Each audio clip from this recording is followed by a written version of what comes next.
안녕하세요, 여러분. 오늘 우리는 대한민국 사법 역사상 가장 분노스럽고도 기이한 사건 하나를 깊숙이 들여다보려고 합니다. 최근 온 국민을 충격과 분노에 빠뜨린 이른바 장윤기 사건입니다. 대낮에 성폭행을 목적으로 피해자를 미행해 잔혹하게 살해한 이 끔찍한 범죄 자체도 악마 같습니다. 하지만 이 사건이 더 큰 공분을 자아낸 이유는 범행 직후에 벌어진 믿기 힘든 일들 때문이었습니다. 범인 장윤기의 아버지는 놀랍게도 민중의 지팡이라 불리는 현직 경찰관, 그것도 계급이 경감에 이르는 간부였습니다. 아들의 범행 사실을 알게 된 아버지가 가장 먼저 한 일은 무엇이었을까요?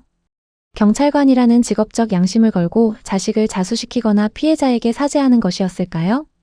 아니었습니다. 아버지는 아들의 주거지로 달려가 범행 기록이 담긴 휴대전화를 불태웠습니다.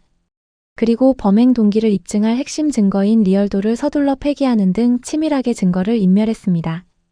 국가로부터 수사 권한을 부여받은 현직 경찰관이 자기 자식의 살인 범죄를 덮기 위해 공권력의 지식을 악용한 것입니다. 그런데 더 충격적인 사실은 이 아버지가 아들의 증거를 대놓고 없앴음에도 법적으로 무죄라는 점입니다. 아무리 현직 경찰관이라도 자식의 살인 증거를 불태웠는데 처벌을 받지 않는다니 이게 도대체 무슨 뜻일까요? 대한민국 검찰과 경찰조차도 이 아버지를 증거인멸 혐의로는 입건하거나 기소하지 못했습니다. 그 이유는 바로 대한민국 형법 제155조 제4항에 규정된 일명 친족 간의 특례 조항 때문입니다. 우리 법조문을 그대로 읽어드리면 친족 또는 동거의 가족이 본인을 위하여 증거인멸의 죄를 범한 때에는 처벌하지 아니한다라고 명시되어 있습니다. 내 피부치가 내 자식이 감옥에 갈까봐 무서워서 부모가 대신 증거를 없애주거나 숨겨주는 행위는 인간의 정서상 어쩔 수 없는 본능이라는 것입니다. 법률 용어로는 이를 기대 가능성이 없다고 표현합니다. 자식이 살인을 저질렀다고 해서 부모에게 내 자식의 범죄 증거를 경찰에 순순히 제출해라. 안 그러면 너도 처벌하겠다라고 요구하는 것은 가혹하다는 논리입니다. 따라서 현직 경찰관인 장윤기의 아버지는 아들의 증거를 없앤 것이기 때문에 이 조항에 의해 자동으로 형을 면제받게 됩니다. 여러분은 이 사실이 도덕적으로 그리고 인간적으로 납득이 가시나요? 피는 물보다 진하다는 유교적 관념을 법이 인정해준 셈이지만 수많은 국민은 지금 피눈물을 흘리는 피해자의 입장을 먼저 생각하고 있습니다. 눈앞에서 자식을 잃은 피해자 가족의 억울함은 어디서 보상받아야 하나요?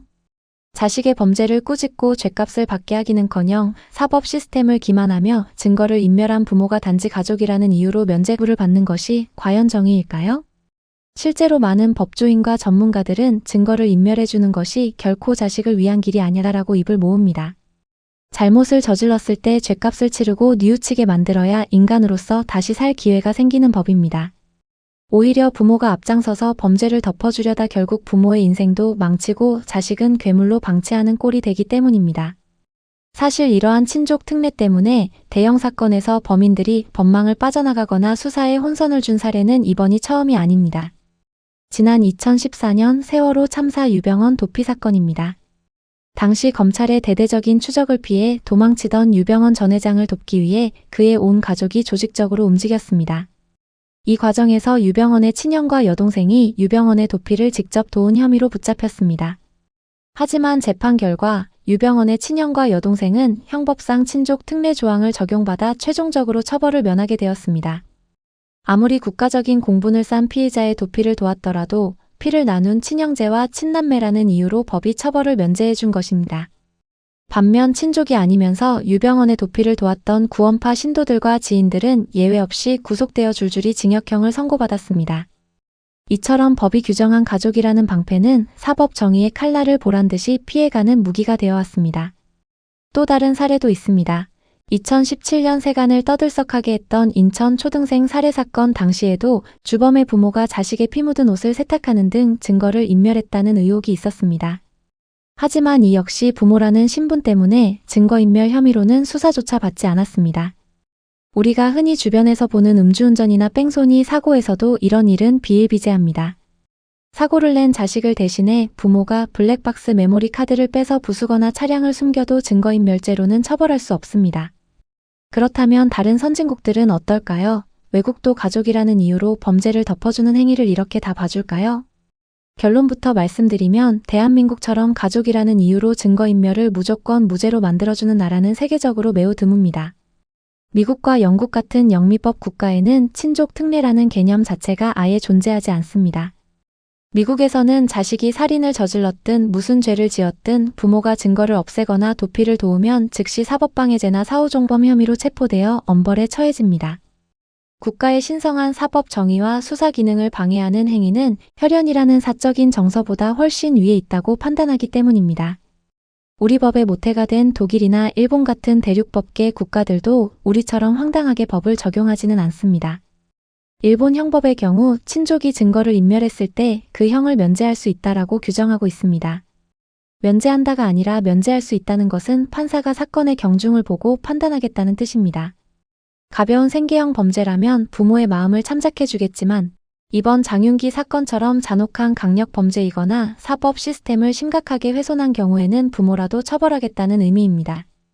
독일 역시 범인을 숨겨주는 행위는 관대할지 몰라도 사법 기능을 마비시키는 증거인멸에 대해서는 엄격하게 처벌하는 추세입니다. 결국 대한민국의 친족 특례 조항은 세계에서 예외의 폭이 가장 넓고 조건 없는 자동 면책이라는 치명적인 약점을 안고 있는 셈입니다. 그렇다면 이번 장윤기 사건의 아버지는 정말 아무런 대가도 치르지 않고 발 뻗고 자게 될까요? 다행히도 상황은 그렇게 호락호락하게 흘러가지 않고 있습니다. 비록 증거인멸죄 자체는 성립하지 않더라도 아버지가 현직 경찰관이라는 신분이기 때문에 다른 칼날이 겨누어지고 있습니다.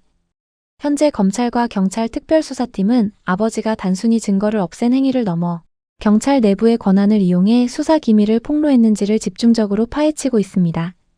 실제로 당시 사건을 담당했던 광산경찰서 수사팀장 경감은 장윤기가 경찰 간부의 아들이라는 이유로 핵심 증거를 방치하고 수사보고서를 축소하려 한 혐의로 이미 구속되었습니다. 친족이 아닌 수사팀장은 특례 조항의 보호를 받을 수 없기 때문에 철창신세를 지게 된 것입니다.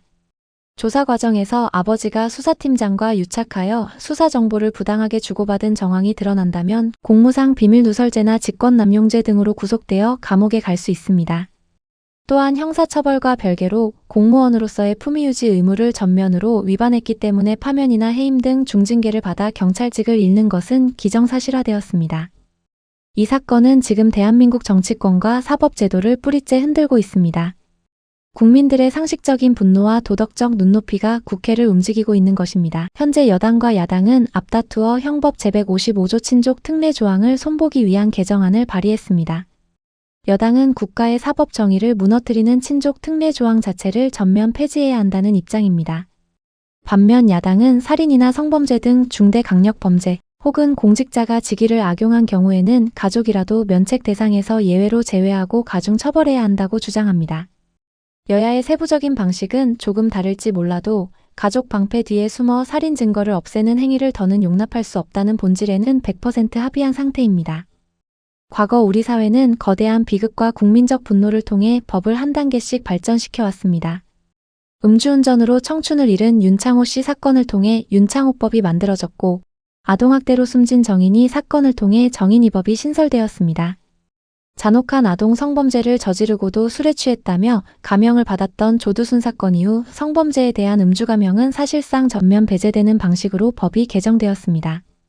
정확히는 형법상 감형제도 자체가 완전히 폐지된 것은 아닙니다. 다만 성폭력처벌법 개정을 통해 성범죄의 경우 판사가 음주로 인한 감형을 적용하지 아니할 수 있다는 규정이 신설되었습니다. 이로 인해 과거에는 술에 취했다는 이유로 기계적으로 깎아주던 감형을 판사의 재량으로 거부할 수 있게 되었으며 현재 사법 실무상 성범죄에서 음주로 인한 감형은 사실상 인정되지 않는 추세입니다. 이번 장윤기 사건 역시 대한민국 사법 역사의 커다란 이정표가 될 것입니다. 가족이니까 어쩔 수 없다는 낡은 핑계로 정의를 가로막던 시대는 이제 끝날 준비를 하고 있습니다. 죄를 지었으면 합당한 벌을 받아야 하고 그 죄를 덮으려는 자 역시 대가를 치러야 한다는 당연한 상식이 마침내 법에 기록되려 합니다. 피해자의 억울한 죽음이 헛되지 않도록 그리고 다시는 이런 비상식적인 사법 방해 행위가 일어나지 않도록 우리는 국회의 법 개정 과정을 끝까지 두 눈 부릅뜨고 지켜보아야 합니다. 잘못된 법은 고쳐질 수 있고 또 반드시 고쳐져야만 합니다. 오늘 준비한 내용은 여기까지입니다. 시청해주셔서 감사합니다.